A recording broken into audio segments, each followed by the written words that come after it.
Mga kasangkapang hindi ligtas gamitin sa ating tahanan man o sa paaralan. Ito ay pang grade 2, 4th quarter. Pero bago po yan, bago natin matutunan ang araling ito, huwag mo munang kalimutang mag-like at mag-subscribe sa video na ito.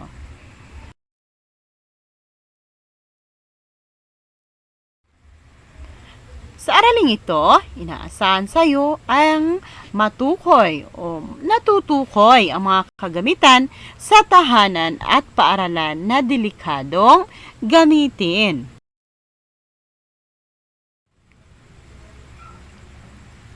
Saan man tayo naruroon? Sa ating tahanan man,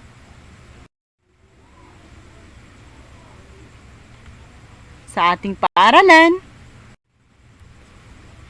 palaruan, at sa ibang bahagi pa ng ating komunidad, ay hindi natin dapat kinakaligtaan ang pag-iingat. Kailangan nating ang kaligtasan ang ating uunahin. Ang mga kagamitan sa ating tahanan ay may kahalagahan o pakinabang. Lahat ng ito ay mapapakinabangan natin kung ginagamit natin ito ng maayos. At mayroon ding panganib ang dala nito kung di tayo mag-iingat, tulad ng pagkakuryente kapag hindi tama ang pagsaksak ng mga dekuryenteng kagamitan. Pagkalason kapag nahalo ang mga kimikal na ginagamit sa tahanan sa panglilinis. Kapag nahalo sa pagkain, pwedeng itong maging sanhi ng iyong pagkalason. Pwede rin magdulot ito ng pagkasugat o may mas malala pa ang sunog. Kapag napabayaan natin ang mga tangke sa ating tahanan, mga posporo, kandila, pwede itong maging sanhi ng pagkasunog o mas malaki pang problema. Paano ba magiging ligtas sa sarili nating mga tahanan? Paano nagdadala ng panganib ang mga kagamitang ito? Ano-ano ang dapat tandaan upang maging ligtas? Yan, ano-ano ang dapat tandaan upang maging ligtas sa ating tahanan? Mga kasangkapang hindi ligtas gamitin. Alamin natin ang mga kasangkapang ito o mga kagamitan sa ating tahanan na araw-araw nating ginagamit upang lalo tayong maging aware o magkaroon tayo ng ideya upang maging ligtas tayo kung sakali mang gagamitin natin ito.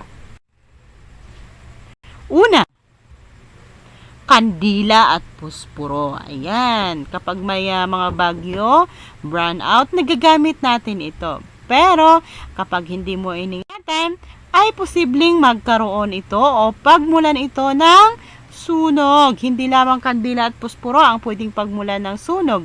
Pwede rin ang napabayaang tangke na hindi sa pagluluto kapag hindi ito naisara. Pwede rin ang kuryente maging sanhi ng pagkasunog. Ayan, kaya bawal maglaro ng kandila at posporo. Iwasan natin ito. Pangalawa, kutsilyo. Ayan, hindi mo pa kayang gumamit ng kutsilyo, kaya bawal muna maglaro o gumamit ng mga matutulis na bagay o mga katulad ng kutsilyo, karayom. Hindi mo pa dapat ginagamit iyan. Huwag paglaruan ang kutsilyo upang maiwasan ang pagkasugat. Ayan, yan ang mangyayari sa iyo kapag hindi ka mag-iingat o maglalaro ka ng mga matutulis na kagamitan sa bahay tulad ng kutsilyo.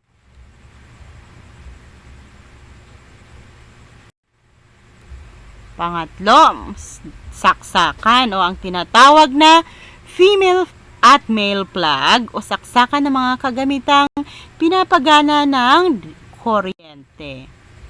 Magpatulong sa mga nakakatanda kung ano ang tamang paraan ng pagsaksak ng mga dekuryenteng gagamitan o kaya ipaubaya natin sa ating mga magulang o mga nakakatandang kapatid upang maiwasan ang pagkakuryente. Lalo na kapag ikaw ay may importanteng ginagawa o nag-o-online class. Nalulubat na ang cellphone at saka yung laptop, electric fan, mainit. So, kailangan nating magpatulong sa ating mga nakakatandang kapatid para isaksak ang mga dikuryenteng kagamitan.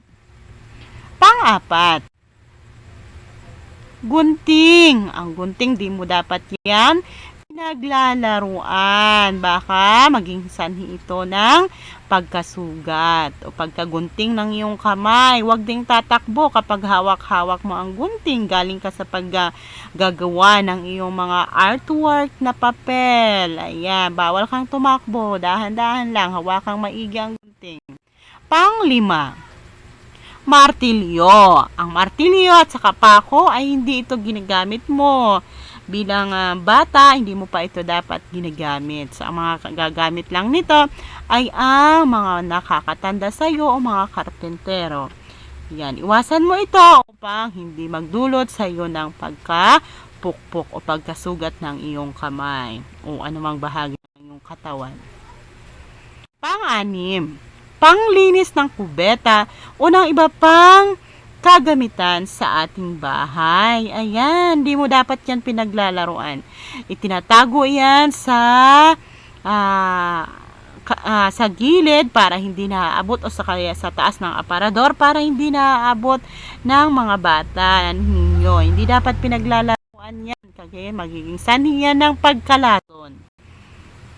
Pamto, plancha. Ayan, di ka pwede pang gumamit ng plancha. Ang mga magulang mo lang ang dapat gumamit niyan o nakakatandang kapatid na marunong na gumamit nito. Kasi mainit ito. Kapag isinaksak ito, ilang minuto lang, iinit na yan. Pangplansya yan sa damit. Pwede rin pangplansya sa buhok. Hindi mo dapat yung ginagamit pa. Ayan. Magiging sanhi ito ng pagkapaso. Maglalapnos ang kamay mo kung ito yung hawakan. Kaya huwag pakialaman habang nagplaplansya si ate o kaya si nanay.